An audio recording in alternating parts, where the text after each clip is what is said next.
Hai semua, selamat datang di channel Baca Saham. Pada video ini, kita akan membahas satu topik dengan judul Saham Secondliner Luar Biasa, laba besar, dividen tinggi, dan PBV rendah. Tapi seperti biasa, semua pembahasan ini bukan rekomendasi dan hanya informasi. Ingat, kerugian kamu tanggung sendiri ya. Nah, saham yang akan kita bahas merupakan salah satu saham yang memiliki net income paling besar di Indonesia ini, setidaknya hingga video ini dibuat. Nah, kita akan membahas saham BNGA, di mana jika kamu melihat dari posisi yang paling tinggi, BNGA ini masuk ke dalam kategori 20 saham yang menghasilkan laba yang paling tinggi, setidaknya hingga video ini dibuat berdasarkan data pada Q3 tahun 2024. Dan ada juga mungkin beberapa perusahaan yang baru menerbitkan data laporan keuangan hingga Q2-nya. BNGA ini sendiri tercatat memiliki net income sekitar 5,1 triliun rupiah. Apabila kita melakukan screening berdasarkan data saham yang ada di IHSG yang memiliki net income di atas 1 triliun, PBV di bawah 3 kali, dan dividen yield di atas 3%, kamu bisa lihat di sini, BNGA memiliki posisi yang cukup baik, di mana dengan net income 5,1 triliun, mereka hanya memiliki PBV 0,85 kali dan membagi dividen dengan yield 6,95%.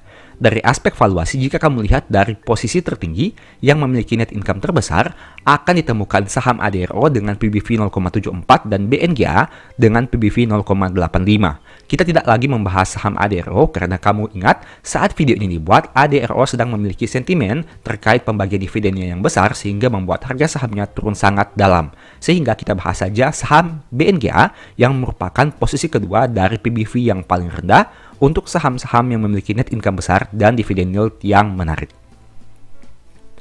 Kita bahas sekilas terkait kinerja harga sahamnya. Selama tahun 2024, harga saham BNGA masih naik 3,52% dan ditutup pada angka 1.765.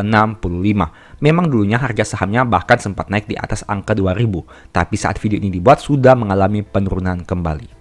Kemudian kita lihat dari historical net income-nya. Saat video ini dibuat di tahun 2024 diproyeksikan atau dianualisasikan laba BNGA sekitar 6,8 triliun rupiah berdasarkan data hingga Q3 tahun 2024. Jika kita menarik ke belakang untuk beberapa tahun terakhir, kinerja di tahun 2024 ini bisa dikatakan merupakan kinerja terbaik setidaknya sejak tahun 2016, di mana laba BNGA cenderung konsisten tumbuh dari waktu ke waktu.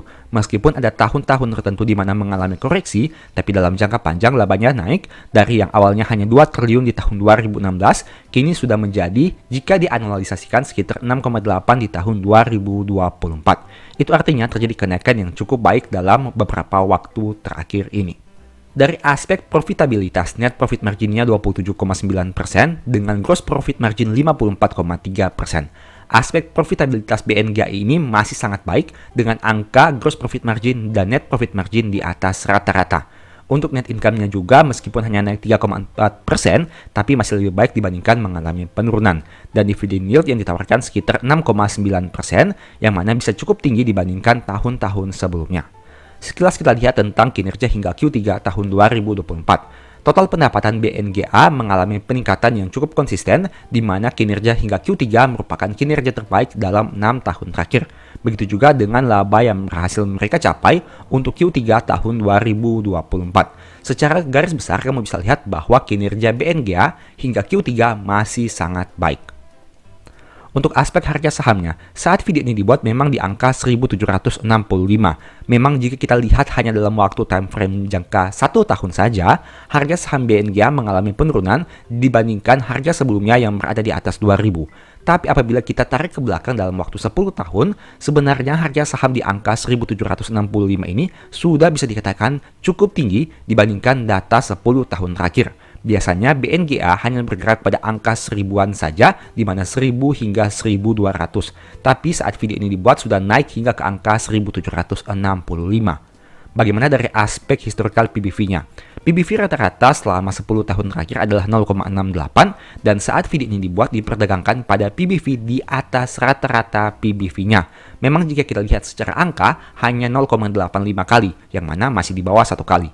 Tapi jika dilihat dalam jangka panjang, sebenarnya angka 0,85 kali ini sudah lebih tinggi dibandingkan harga rata-rata dalam 10 tahun terakhir. Apalagi jika kita bandingkan dengan PBV dalam beberapa waktu yang pendek ini, sekitaran tahun 2023 sampai 2024, sebenarnya PBV BNGA ini sudah mengalami peningkatan yang cukup signifikan. Dan angka ini mirip seperti PBV di tahun 2017 dan di tahun 2018 saat harga sahamnya di angka sekitaran 1.200-an rupiah. Kemudian dari aspek probabilitas saham BNGA selama 10 tahun adalah 70%.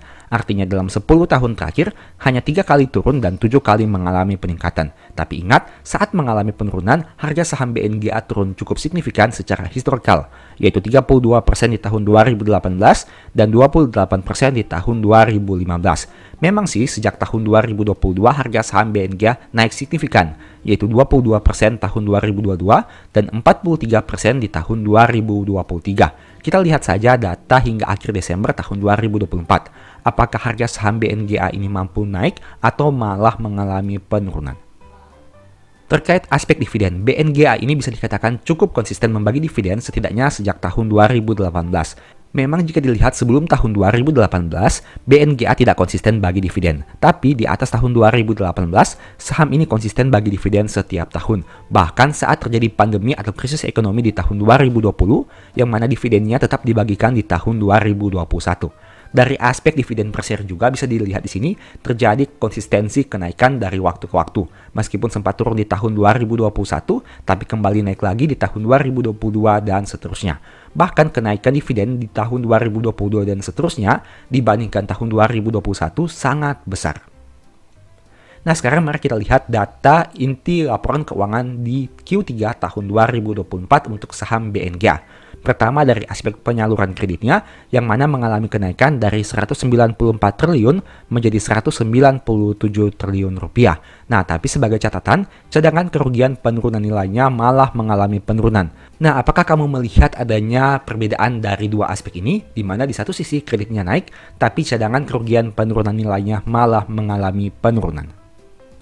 Kemudian dari aspek dana pihak ketiga, untuk giro terjadi peningkatan di tahun 2024 ini dibandingkan periode sebelumnya. Begitu juga dengan tabungan. Dan untuk deposito sendiri, meskipun sempat terjadi kenaikan, tapi nominalnya tidak terlalu signifikan.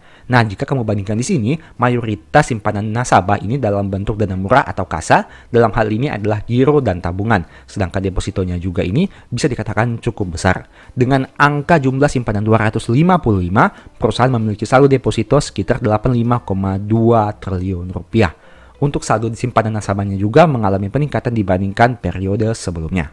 Bagaimana dari aspek ekuitas? Ekuitas perusahaan naik dari 49,1 menjadi 52 triliun rupiah, yang mana mayoritas berasal dari saldo laba dari 36,8 menjadi 38,9 triliun rupiah.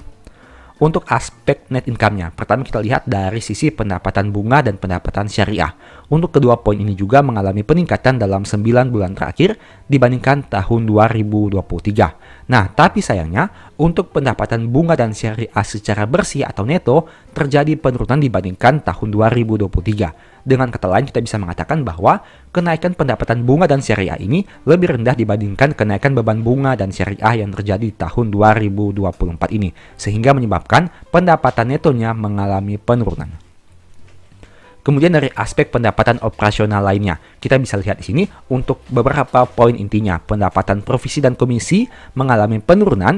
Ada juga salah satu penyebab yang sering diberitakan untuk saham-saham perbankan, yaitu penurunan nilai atas aset keuangan yang juga mengalami penurunan dari 1,7 menjadi 1,4.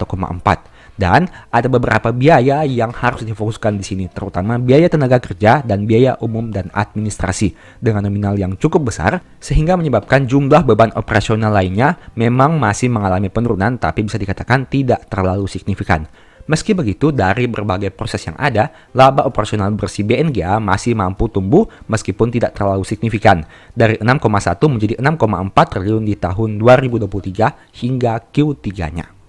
Secara kesimpulan, laba bersih BNGA masih bisa naik dari 4,9 menjadi 5,1 triliun untuk laba bersih yang didistribusikan kepada pemilik entitas induk. Nah, dari pembahasan singkat ini, apakah kamu masih tertarik dengan saham BNGA atau tidak? Memang secara net income, saham ini masuk kepada kategori saham-saham yang menghasilkan net income terbesar di Indonesia dengan angka sekitar 5,1 triliun rupiah. Memang, dari banyaknya saham yang listing di Bursa Efek Indonesia, cukup jarang kamu menemukan saham-saham yang mampu menghasilkan laba 5 triliun dalam 9 bulan saja. Dan secara valuasi juga memang masih di bawah 1 kali, yaitu 0,85 kali. Tapi jika dilihat secara historikal, sebenarnya angka 0,85 kali ini sudah cukup tinggi dibandingkan data 10 tahun terakhir. Di sisi lain, BNGA ini juga cukup menarik dari aspek pembagian dividennya dengan yield yang tinggi, yaitu sekitar 6-7%. Memang angka ini bisa dikatakan cukup tinggi untuk saham-saham sekelas perbankan. Tapi contohnya, jika kamu membandingkan dengan dividen yield yang ditawarkan oleh BRI dengan angka yang sama atau angka yang mirip, di mana BRI mengalami penurunan harga yang signifikan sehingga menyebabkan dividen yieldnya juga mengalami kenaikan, apakah kamu lebih tertarik untuk membeli BNGA atau saham lain yang lebih besar misalnya seperti BRI? Silahkan kamu analisa dari berbagai sisi dan pertimbangkan potensi profit dan resikonya. Karena ingat, untung rugi kamu yang tanggung sendiri. Sebagai informasi, ada satu topik yang mungkin bisa berguna bagi kamu. Nonton hingga selesai agar mendapat pemahaman yang utuh. Semoga bermanfaat.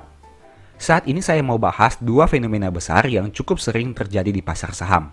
Menariknya, dua kondisi ini sebenarnya saling berkaitan satu dengan yang lain. Dan nanti, jika kamu perhatikan dengan lebih detail, mayoritas orang memiliki persepsi yang terbalik dengan dua hal ini. Tujuan dibuatnya video ini agar kita bisa memanfaatkan setiap momentum besar yang cenderung terjadi di pasar saham. Tentunya tujuan akhir agar memperoleh profit yang lebih maksimal. Tapi seperti biasa, disclaimer, pembahasan dan nama saham di video ini bukan rekomendasi. Ingat, untung rugi kamu tanggung sendiri. Dua fenomena besar yang ingin saya bahas adalah sell in May and go away dan window dressing akhir tahun. Bagi kamu yang belum tahu, silahkan simak dulu penjelasan singkatnya yang saya kutip dari Google.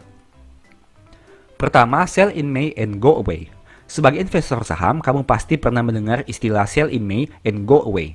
Istilah ini merujuk pada sebuah strategi investasi saham yang menyarankan investor untuk menjual sahamnya di bulan Mei, lalu membeli kembali saat akhir tahun. Kemudian window dressing. Window dressing adalah salah satu event tahunan oleh para manajer investasi yang mengelola dana besar untuk merapikan portofolio, sehingga kinerja sahamnya terlihat menarik di mata investor. Window dressing menjadi strategi manajer investasi untuk meningkatkan kinerja saham atau reksadana sebelum nantinya diberikan kepada para pemegang saham.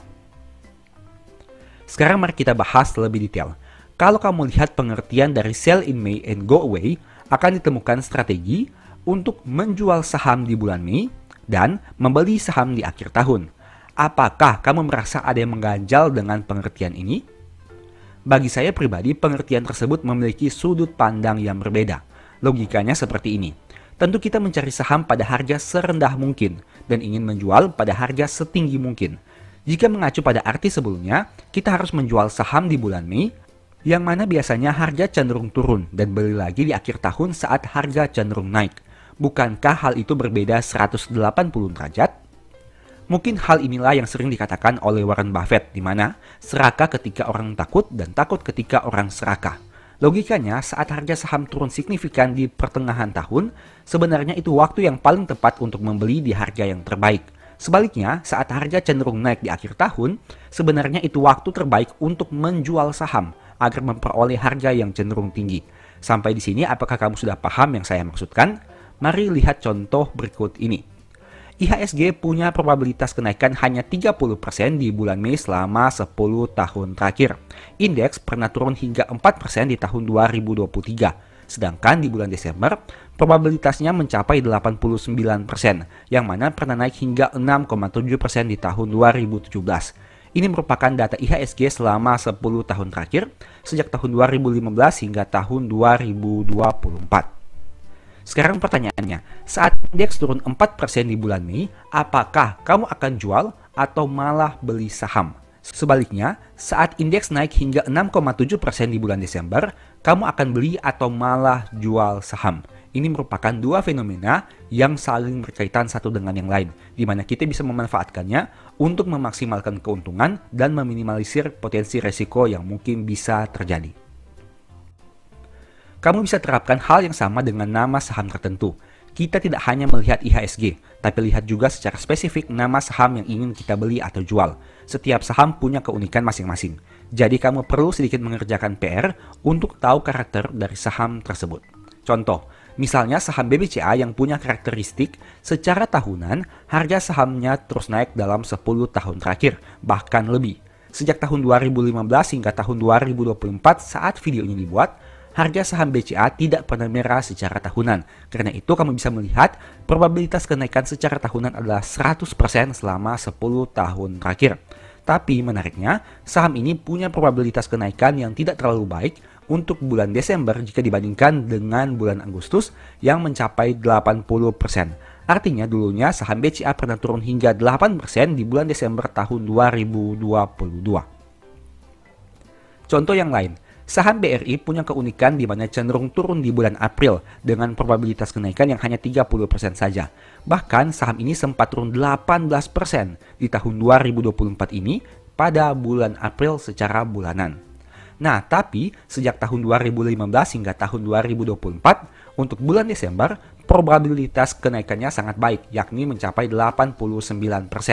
Artinya hanya pernah turun satu kali di bulan Desember, yaitu pada tahun 2022. Itu pun penurunannya hanya 0,80% saja. Jika melihat data di tahun sebelumnya, pada bulan November tahun 2023, saham BRI pernah naik hingga 6,3 dan pada bulan Desember pernah naik hingga 8,5. Itulah beberapa contoh dari mencari karakteristik masing-masing dari suatu saham. Ingat, hal yang kamu temukan pada saham A belum tentu sama dengan saham B, bahkan bisa saja bertolak belakang. Untuk itulah penting mengenal karakter dari saham tersebut dan tentunya harus diyakini saham itu merupakan saham yang punya fundamental bagus dan layak untuk dibeli. Konsep berpikir terbalik inilah yang mungkin harus kita pahami lebih detail. Meski harga saham turun signifikan, tapi jika perusahaannya berkualitas, kita bisa pertimbangkan untuk membeli dengan money management yang baik. Tentu saja tidak disarankan untuk all in pada satu harga saat membeli di bulan Mei, karena kita tidak tahu apakah itu harga terendah atau bukan. Jadi money management sangat berperan penting di sini. Begitu juga kondisi sebaliknya, saat harga saham cenderung naik di bulan Desember. Intinya, pastikan money managementmu tepat untuk memperkecil resiko, tepat untuk memaksimalkan keuntungan. Sebagai informasi, kalau kamu mau belajar lebih detail tentang money management, average down untuk mengurangi harga rata-rata, dan konsep memanfaatkan dividen di masa depan, mungkin ebook strategi nabung saham bisa membantu. Info pembelian silakan chat WA di nomor di akhir video. Jika tadi kita bahas dari sisi sell in May, sekarang mari kita simak pembahasan tentang window dressing. Semoga materi ini bermanfaat bagi kamu ya. Tujuan utama window dressing adalah untuk menampilkan performa yang lebih baik dari portofolio atau laporan keuangan mereka sehingga terlihat lebih menguntungkan dan menarik bagi investor. Dikutip dari Investopedia, window dressing dapat dilakukan dengan berbagai cara seperti menunda pembayaran kewajiban atau melaporkan pendapatan lebih cepat dari jadwal. Cara kerja window dressing adalah sebagai berikut. Laporan kinerja dan daftar portofolio biasanya dikirimkan oleh manajer investasi kepada klien secara kuartalan. Ketika kinerja portofolio tidak sesuai dengan harapan, manajer investasi mungkin melakukan window dressing dengan menjual saham-saham yang mengalami kerugian besar, lalu menggantinya dengan saham yang diperkirakan akan memberikan imbal hasil lebih besar dalam jangka pendek. Selain itu, beberapa investor mungkin memasukkan variasi saham yang sebenarnya tidak sesuai dengan profil portofolio mereka. Tujuan dari strategi ini adalah untuk memperbaiki kinerja keseluruhan portofolio yang ditunjukkan kepada klien sehingga terlihat lebih baik dari kenyataan. Fenomena window dressing umumnya terjadi pada saat-saat menjelang rilis laporan kinerja. Untuk informasi ini saya kutip dari website yang kamu bisa baca pada tampilan berikut ini. Pada intinya, window dressing merupakan salah satu strategi yang dilakukan untuk membuat portofolio kinerja menjadi lebih keren.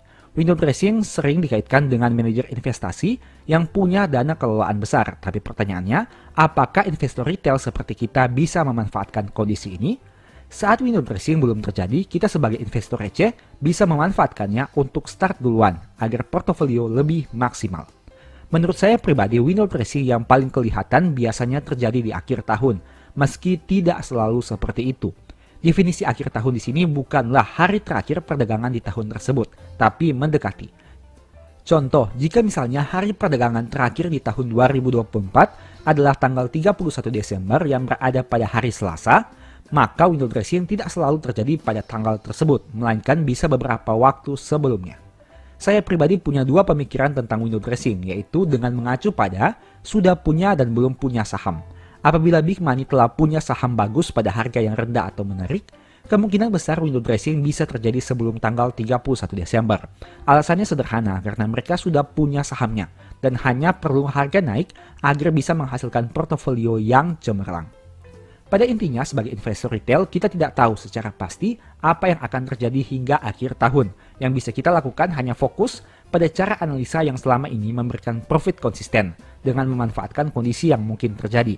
Artinya, kita hanya bisa melihat data masa lalu untuk mencari probabilitas terbaik yang mungkin akan berulang di masa depan untuk mencetak keuntungan yang maksimal. Untuk window dressing, saya punya beberapa strategi yang mungkin bisa bermanfaat bagi kamu. Tapi ingat, tentu saja ini hanya proyeksi, bisa benar bisa juga salah. Dan tetap saja untung rugi kamu tanggung sendiri. Saya hanya bantu memberikan sedikit cara pandang, tapi keputusan akhir tetap di tangan kamu. Jadikan video ini hanya sebagai second opinion. Strategi pertama, cari saham yang fundamentalnya bagus, tapi harganya masih turun atau belum naik-naik. Strategi ini masih berkaitan dengan analisa fundamental yang percaya bahwa ada hubungan yang kuat antara kinerja perusahaan dan harga saham. Karena mereka cukup yakin bahwa pada akhirnya harga saham akan mengikuti kinerja yang dihasilkan oleh perusahaan. Step-step yang bisa dilakukan pada cara ini adalah cari saham yang labanya terus tumbuh. Valuasi per PBV masih masuk akal, tapi harga sahamnya masih turun di tahun 2024 secara year to date. Semakin besar penurunannya, semakin menarik. Pada poin ini kita berharap nantinya harga saham bisa kembali mengikuti kinerja perusahaan, khususnya di akhir tahun 2024. Karena pada intinya perusahaan masih tumbuh, labanya terus naik, valuasi masih masuk akal, tapi sayangnya hingga saat ini harga sahamnya masih turun. Logikanya sederhana, misalnya ada perusahaan yang labanya masih tumbuh 5% di tahun 2024 dibandingkan 2023. Valuasi per PBV masih masuk akal, di mana tidak terlalu tinggi secara standar dan dibandingkan kompetitornya. Perusahaan hanya diterpa isu musiman yang nantinya akan hilang juga, tapi harga sahamnya malah turun di tahun ini, bahkan penurunannya sudah tidak masuk akal. Jika kamu temukan saham seperti itu, mungkin saja itu adalah peluang emas. Lakukan analisa lebih detail untuk ambil keputusan. Kondisi ini yang bisa kita manfaatkan untuk start duluan, sebelum banyak orang lain melakukan hal yang sama. Tujuannya untuk berharap agar saat terjadi window dressing yang entah kapan pastinya, kita sudah memiliki saham bagus dengan harga yang sedang koreksi. Tentu saja metode ini punya risiko juga. Jika kamu salah pilih saham, yang ada bukannya harga berbalik naik, tapi malah harga bisa turun lebih dalam lagi. Jadi pertimbangkan juga potensi risikonya, karena ingat, untung rugi kamu tanggung sendiri. Metode kedua, analisa saham-saham yang mungkin bagi dividen interim atau final di akhir tahun. Sudah menjadi rahasia umum jika saham akan bagi dividen, biasanya harga akan naik. Apalagi jika dividen yieldnya menarik di mata investor. Kondisi ini bisa dimanfaatkan, apalagi jika cum date ada di akhir tahun 2024. Dengan corporate action ini, dan ada strategi window dressing, mungkin saja saham tersebut berpotensi naik di akhir tahun, meski ini juga tidak jadi jaminan. Dengan memanfaatkan momentum pembagian dividen ditambah fundamental perusahaan terus tumbuh tapi harganya malah turun, ini bisa jadi kesempatan bagi kamu untuk memaksimalkan portofolio di akhir tahun. Tapi ingat, jika berbicara tentang dividen, kamu tentu tahu bahwa biasanya saat ex-date harga berpotensi turun lagi sebesar yield yang ditawarkan. Artinya ada potensi risiko juga yang harus kamu pertimbangkan. Memang peluang kenaikan harga terbuka lebar, tapi ada juga risiko yang berada di belakangnya. Jadi pastikan kamu sudah pertimbangkan risiko sebelum mengejar potensi profit. Strategi ketiga, analisa data masa lalu dengan melihat saham-saham yang probabilitas naiknya besar di bulan Desember. Pada strategi ini bisa kamu mencari saham-saham yang secara probabilitas sering naik di bulan Desember. Semakin tinggi probabilitasnya tentu semakin baik. Karena itu artinya kemungkinan besar hal yang sama akan terjadi di tahun 2024 juga. Mari saya tunjukkan beberapa contohnya, tapi ingat, saham-saham ini hanya contoh saja dan bukan rekomendasi. Dari data di bawah ini kamu bisa lihat bahwa TLKM dan BBRI merupakan contoh dua saham yang punya probabilitas kenaikan besar di bulan Desember. Dalam 9 tahun terakhir, yaitu sejak tahun 2015 hingga 2023, kedua saham ini hanya pernah turun satu kali di bulan Desember, di mana 8 kali terus mengalami peningkatan harga saham. Contohnya seperti saham TLKM yang hanya pernah turun di tahun 2022, dan saham BRI juga yang hanya pernah turun di tahun 2022. Itu artinya dua saham ini punya kemungkinan besar terjadi peningkatan harga di Desember 2024. Meski tentu saja ini hanya bersifat probabilitas. Artinya bisa terjadi, bisa juga tidak. Tapi setidaknya berdasarkan data histori 9 tahun terakhir, potensi itu terbuka cukup besar. Dari pembahasan tadi, kamu bisa mendapatkan beberapa strategi yang dijadikan referensi untuk memaksimalkan portofolio di akhir tahun 2024. Tentu saja setiap strategi ada kelebihan, tapi ada juga potensi resiko. Jika berbicara profit, tentu semua orang akan tertarik. Tapi bagaimana jika melihat dari sisi resikonya? Untuk itu kamu tetap harus lebih dahulu siap dengan resiko sebelum berbicara tentang profit. Dan demikianlah pembahasan singkat pada video ini. Selalu ingat bahwa semua saham yang disebutkan bukan rekomendasi dan hanya informasi. Segala risiko kerugian menjadi tanggung jawab kamu sendiri. Mohon agar dapat mengecek kembali data yang ditampilkan karena bisa saja terjadi kesalahan dan pengambilan data. Di video berikutnya kamu ingin dibahas materi apa lagi? Tulis di kolom komentar ya. Sebagai informasi, channel YouTube Baca Saham sekarang ada dua. Yang pertama Baca Saham dan Baca Saham dari nol. Berikut ini beberapa list ebook baca saham. Pertama, Stock for Living, Strategi Nabung Saham, The Stock Market, dan Cara Cepat Analisa Laporan Keuangan. Apabila tertarik, chat saja pada nomor WA yang ada. Sekian video ini, semoga bermanfaat. Thank you.